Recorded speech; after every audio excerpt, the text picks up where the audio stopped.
Fala pessoal, eu sou o Eric. E eu sou a Marta. E trazemos para você mais uma edição do Semana 13. O podcast do PT e do povo brasileiro.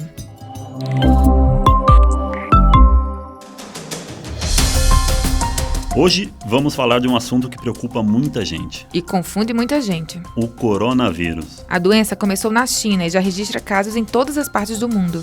Isso vem deixando muita gente aflita ao primeiro sinal de gripe. E o pior é que, além da preocupação natural em relação à doença, muita gente tem difundido fake news sobre o assunto, deixando os mais desavisados ainda mais preocupados. É verdade, Marta. Esses dias mesmo eu vi um vídeo chinês com gente infartando e desmaiando no meio da rua, dizendo que isso era sintoma da doença. O bom é que logo depois alguns médicos e especialistas foram à mídia para esclarecer que provavelmente não se trata de sintoma do novo coronavírus. Ainda bem, né? E para não deixar mais nenhuma dúvida desse tipo, a gente trouxe para vocês uma entrevista com o médico e ex-ministro da Saúde, Alexandre Padilha. Vamos ouvir? Padilha, o que é o coronavírus? Explica pra gente. O coronavírus é um grupo de vírus que é muito comum em animais, gatos, né? Onça tem coronavírus, peixes, cobra, e ficou muito famoso em relação aos seres humanos porque esses coronavírus saíram desses animais, fizeram uma mutação e causaram 3 grandes epidemias em humanos. A primeira foi em 2003, lá na China, que era o coronavírus da síndrome respiratória aguda grave. Em 2012, na Arábia, que foi a síndrome respiratória do Oriente Médio, e agora o chamado coronavírus 2019, de novo acontecendo na China, que causou mortes. Já temos mais de 500 mortes entre os chineses. Tá, e quais os sintomas e o que diferencia de uma gripe normal? O que aconteceu na China foi esse contato do ser humano com esse tipo de coronavírus. Provavelmente se acredita que foi ali na comercialização de animais vivos para alimentação lá nessa cidade de Wuhan, que é uma grande cidade, o tamanho da cidade de São Paulo, tem 12 milhões de habitantes. Então as primeiras pessoas que foram infectadas tiveram como sinais e sintomas um quadro respiratório, então com febre, começou a ter secreção nasal, começou a ter tosse, até chegar a ter falta de ar, e sobretudo as pessoas mais idosas e que já tinham doenças crônicas como diabetes, câncer, doenças cardiovasculares, chegou a ter óbitos nesses casos. Tá, Padilha, mas como é que diferencia de uma gripe normal?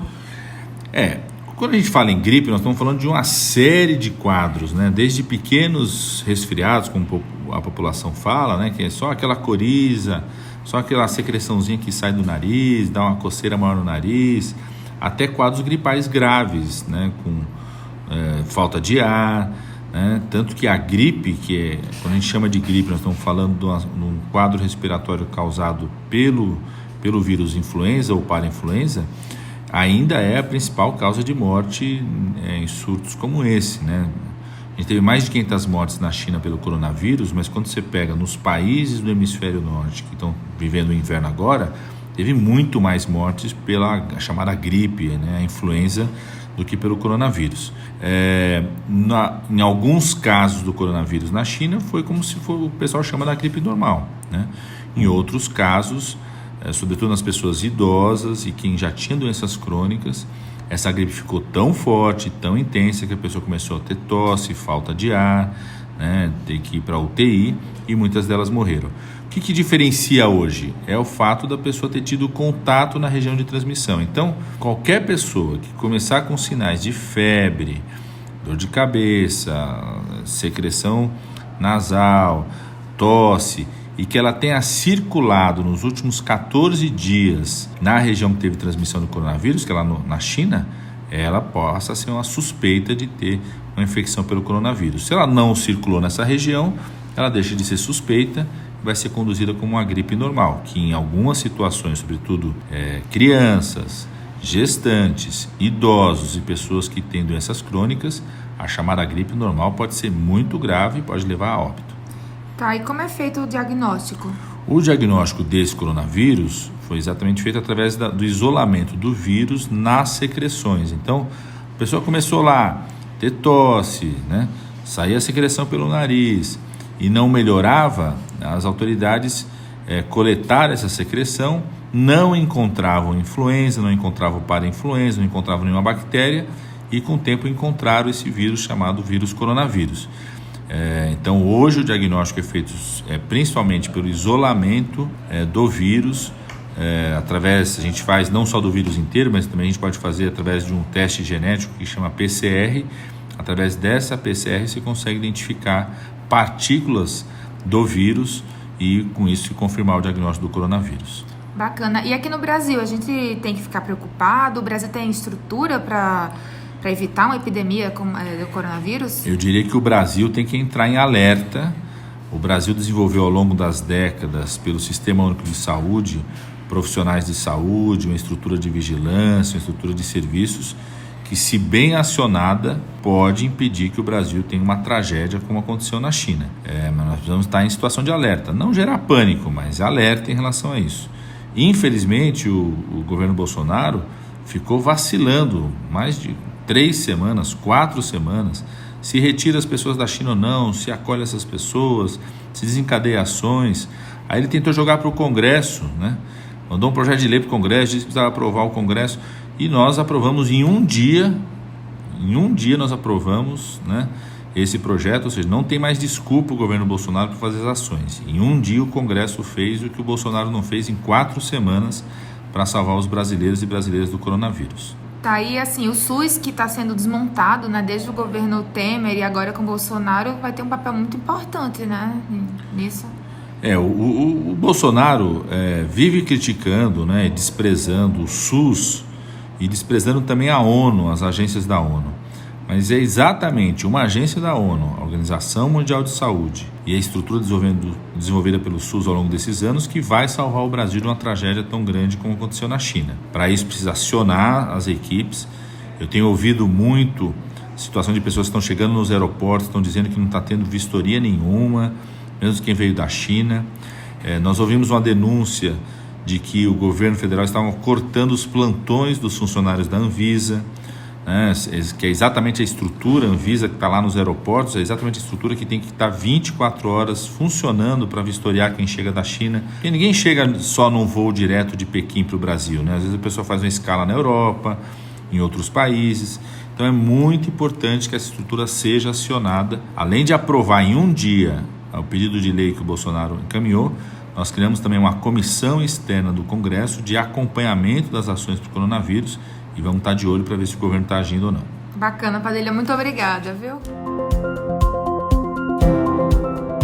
O PT completou 40 anos na última segunda-feira. E teve muita música, festa, mas principalmente debate político no festival. O Festival PT 40 anos, no Rio de Janeiro, reuniu artistas, petistas, simpatizantes e gente de toda a esquerda. É isso mesmo, Marta. Mais do que uma comemoração do PT, foi um momento de união da esquerda para fortalecer ainda mais a luta por um Brasil mais justo e inclusivo. E para combater os retrocessos de Bolsonaro, né, como destacou o Fernando Haddad em sua fala. Eu me incomodo, Og, com esse discurso de dizer assim, o PT tem que focar uma coisa e abrir mão de outra. Eu não estou, por exemplo, nem um pouco disposto abrir mão do debate sobre racismo, sobre misoginia, como eu também não vou abrir mão de discutir o salário mínimo. Nós nunca fizemos isso. Nós nunca ficamos escolhendo quem que nós íamos deixar para trás. Esse partido nunca deixou nenhuma pauta importante para trás, porque sabe que a democracia é tudo isso junto. Então nós vamos agora descapitalizar o avanço do movimento social, porque esses caras ficam fazendo discurso fascista e amedrontando a gente. Ah, não fala isso aí que eles vêm para cima da gente. Aí é que nós temos que ir para cima deles. Um presidente da República falar que um soro positivo custa para o país, quem custa é ele. O maior custo que esse país tem é o Bolsonaro. E ele fica ofendendo. Todo dia tem alguém sendo ofendido. Todo dia tem alguém sendo ofendido. Ele é democrático na ofensa. Ele é democrático na ofensa. Ele ofende todo mundo, menos os seus correligionários covardes, que ficam por trás da rede social fazendo fake news contra as pessoas. Agora, se a gente ficar com medo de fake news, com medo de rede social, com medo de fascista, eles vão avançar. Agora, se a gente mostrar a garra que a gente sempre teve, eles vão recuar. E o país volta a ser governado por gente decente. Então é hora de ir pra rua, defender esse partido, defender esse legado e botar esses fascistas para correr. Lula também participou do encontro e falou da importância de voltar a governar para quem mais precisa. Eu não me conformo com a destruição do país, não me conformo com a venda das nossas empresas, não me conformo com a perda do direito dos trabalhadores, não me conformo com a diminuição da renda dos trabalhadores, não me conformo com o feminicídio, não me conformo com a homofobia, não me conformo com a perseguição àqueles que lutam por democracia. Então eu quero que todo mundo saiba, pode saber que eu estou com vocês até as últimas consequências na luta pela conquista da liberdade. E quero que a nossa presidenta Gleice saiba, que nós estaremos juntos até o PT poder, junto com outros partidos de esquerda, voltar a governar esse país e voltar a restabelecer o direito e o prazer de viver que nós já tivemos nesse país. Eu quero, do fundo do coração, agradecer a cada um de vocês. Agradecer. Eu não tenho como pagar, a não ser como gratidão a vocês. Um beijo na alma, um beijo no coração de cada homem, de cada mulher. E estejam certos que nós estamos juntos. E nossa presidenta, Gleisi Hoffmann, discursou sobre a importância do PT na história do Brasil. E quero que cada um e cada uma de vocês tenha muito orgulho da história que os trouxe e que nos trouxe até aqui. A gente mudou o jeito de fazer política no Brasil. E tenho certeza, essa responsabilidade ainda é grande com a gente. É grande com o povo a responsabilidade que nós temos. É grande a nossa responsabilidade com os movimentos sociais. As pessoas esperam de nós o apontar de um caminho e de uma esperança. E tenho certeza que essa forma aguerrida de ser dos petistas, das petistas, essa forma determinada de não baixar a cabeça, de lutar pelo que acredita, é que nos dá força para continuar e que nos faz ser, sim, fonte de esperança do povo brasileiro. Obrigada, militância do PT. Obrigada, mulheres, jovens, LGBTs, negros, negras, que estão nesse partido e que militam no dia a dia. Obrigada por terem ido às ruas defender a Dilma. Obrigada por defenderem o Lula. E eu não tenho dúvidas nenhuma que o povo vai nos colocar de novo para governar esse país e restabelecer a democracia e os projetos de desenvolvimento inclusivo do povo brasileiro. Obrigada, Partido dos Trabalhadores. Obrigada, nossa militância. Viva os 40 anos de história, os 40 anos de luta, os 40 anos de emoção de um partido que transformou o Brasil.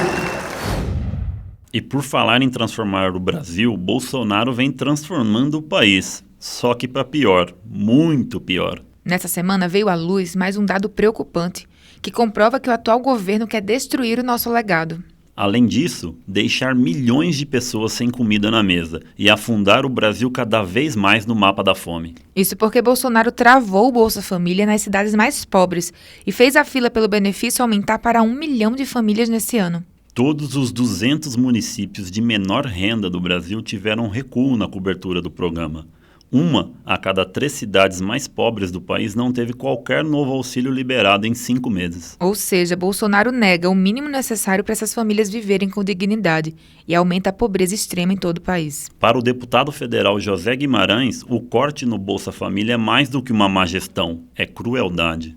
E um programa que passou a ser referência para o mundo, como modelo a ser implementado em várias partes do mundo, inclusive em países desenvolvidos.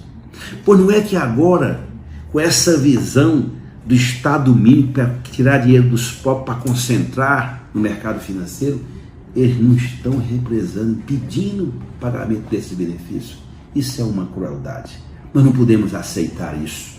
O Brasil precisa reagir e nós vamos convocar o ministro da Cidadania para vir aqui explicar como ele aceita tamanha perversidade. As pessoas que estão lá precisando daquele benefício para comer 3 vezes por dia. Se não bastasse a fila do INSS, agora vem a fila do Bolsa Família. É um governo inimigo dos mais pobres deste imenso Brasil. Das famílias brasileiras que moram nas periferias das grandes cidades. Das famílias que moram no Nordeste, das famílias da zona rural. Nunca vimos um governo tão inimigo dos mais pobres do que esse governo Bolsonaro.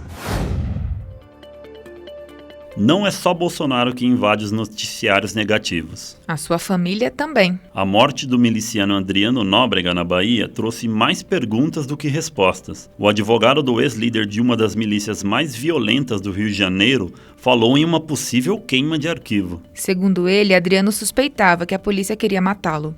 Vale lembrar que Adriano Nóbrega era muito próximo a Queiroz e à família Bolsonaro. Pois é, em 2005, o miliciano recebeu a Medalha Tiradentes, maior honraria da Assembleia Legislativa do Rio de Janeiro, por indicação de Flávio Bolsonaro. E no mesmo ano, ainda como deputado federal, Jair Bolsonaro defendeu Adriano no plenário da Câmara dos Deputados. Além de tudo isso, Flávio Bolsonaro empregava a mãe e a esposa de Adriano em seu próprio mandato, o que reforça ainda mais a proximidade do miliciano e a família do atual presidente. Outro fato no mínimo curioso é que Sérgio Moro sabia de toda a operação da polícia que acabou matando Adriano.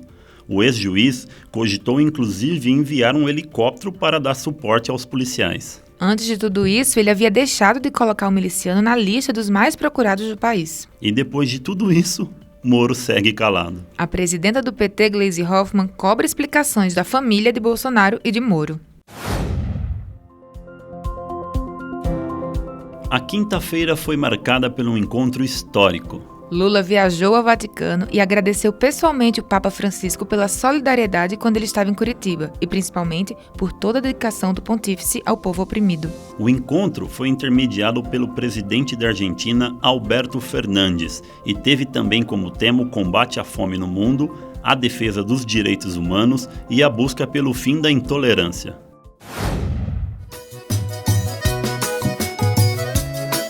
É isso aí, pessoal. O Semana 13 fica por aqui e nos vemos na próxima edição. Não se esqueça de compartilhar com os amigos e familiares e também avaliar o nosso podcast. Até a próxima!